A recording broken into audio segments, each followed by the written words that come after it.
we are going to see about the electrostatic potential and capacitance chapter of class 12 physics. And this, since it is a part-1 video, this video is going to be about the introduction. So let's start. The first is, let's consider an object. So this is an object which is at the height h from the ground. Obviously, it has some gravitational energy. So I'm giving an external force because I'm taking this against the gravitational force, right? So it has some external force. What happens? It has some potential energy also. So when I'm going to rotate this external force away, it gains kinetic energy. The potential energy gets converted into the kinetic energy and it falls down, right? That is what it says. It is conservative in nature, which is path independent. It does not depend on path. It depends only on the initial and final points. And what are the examples of the conservative force? Obviously, you can take in your NCERT, they have given spring force, gravitational force, Coulomb's force. If you see the formula of gravitational force, it is Gm1 m2 by r square. And similarly, the formula for the Coulomb's force is kq1 q2 by r square. In both these formulas, there is one similarity if you notice. In NCERT also they have given. Instead of mass here, it is being replaced as charge. That's all. Nothing else is different from both these formula. So M1, it is replaced by Q1, M2, Q2. So it is just mass that is being replaced as charges here. And if you notice, it is both. It is like inverse square effect. Inverse square radius. If you see r square, inverse square dependent, they will say. Okay, so both these are inverse square dependent. It is both similar. That is what they say. And next thing is, some of the kinetic energy and potential energy is conserved here. If you take, till now we have seen on the base of the object, with the help of object I have explained. If you take spring force also, the spring is there. If I am going to extend this, actually the spring has to be like this. But I am giving an I am doing some work and I am doing the work in negative direction of the actual displacement. So I am doing negative work and I am just making the spring to stay like this. This is what is all about the object that we are seeing. So now let's take this concept of charges. So let me consider these two markers as my charges. So let's take one to be a source charge, another one to be the test charge. And one important condition that we have to note here is both these charges has to be either both positive or both negative. That is same sign has to be there. Only then I can say that I can do a negative work. Else, if it is going to, let us consider if it is positive and negative. What will happen? It will obviously attract. So there will be no work that I have to do. Obviously, it itself will do the work, right? So only if it is both positive or both negative, it will repel, and I have to do some external work in order to bring it close to this, right? So only then the starter will get complete. So what I'm going to do is, I'm going to consider this both positive for my convenience. You can also take it both negative, but let me consider both positive for my convenience. Okay. So this is positive and this is also positive. So this is the source charge, this is the test charge. In your NCERT, they have given this diagram. In order to signify that, I'm going to bring this charge from R to Q. It is not that this charge is in between these two. It is in motion. I'm just bringing it from R to P. Got it? R to P. So actually it has to repel. So action force will be in this direction, electric. But I'm going to give an external force which is opposite to this direction and make this charge come closer to this. So I'm going to do a work which is negative, which is opposite. So the if you notice here, displacement is opposite to the electric force. Actual electric force is like this, but the displacement is like this. But that's why I can say there is a negative work which is done. Okay?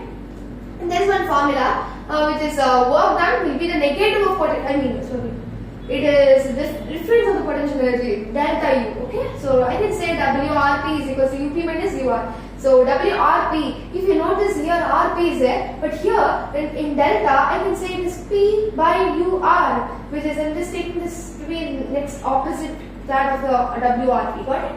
So here there is repulsive force which is acting, and I can say the force external is opposite to Fe. So I can say force external is equals to minus Fe. And we have learned in class 11 one formula which is W is equals to force into displacement, right? So the work done is equals to force external displacement. As both these are vector pointing, I'm representing it with vector and a dot in between. And W, I know a formula. W is equals to okay, instead of external, I'm just going to substitute a minus Fe here, and I'm taking the negative sign out of the integration. And I know one formula F is equals to QE. So instead of F, I'm going to substitute Q here, and Q is a constant taking it outside again, and I can do one thing, W by Q, right? W by Q. If I'm going to do W by Q, it is minus EDR. What is W by Q? Again I know W by Q is equals to V, right? So remember this formula, V is equals to W by Q is equals to minus EDR. This is a final derivation that we've got of these introduction, right? So the potential energy difference, actual value is not also significant. I don't want U value. I only want delta U value. Then only I can find the work done, right? The difference in the potential energy is significant. So I'm going to add an arbitrary constant, this alpha, which is UP minus UP plus alpha minus UR minus alpha, which is UP minus UR, which is significant, right? So if I'm going to do a work like this, this is a source charge, this is a test charge. It has to move like this. But I'm doing an external force and I'm giving external force in the opposite direction of the action force and making this come closer. I'm going to do a negative work here. That is why I represent here by a minus sign. Okay. See, I'm just bringing here. Here, if you notice, I can say the work done is stored as potential energy. So here, if it is close to the source charge, my potential energy will be more. If I'm going to move farther away, my potential energy will be less. And as I'm closer to this, potential energy will be more. I'm taking this farther, potential energy will be less. And what I'm going to do, I'm taking farther away, and somewhat to infinity. And I'm taking this charge to infinity. So what then will my charge be? It will be 0. Okay. So this is what potential energy will be 0. As it will keep on reducing at infinity, it will become 0. Got it? So I already know Fxnl plus is equals to minus Fe. If I'm going to take this direction, it will be Fxnl plus Fe, which will be equal to 0. This is just a derivation that we have got from this formula. And according to exam point of view, you see two definitions are very much important that I am getting here. What is electrostatic potential energy?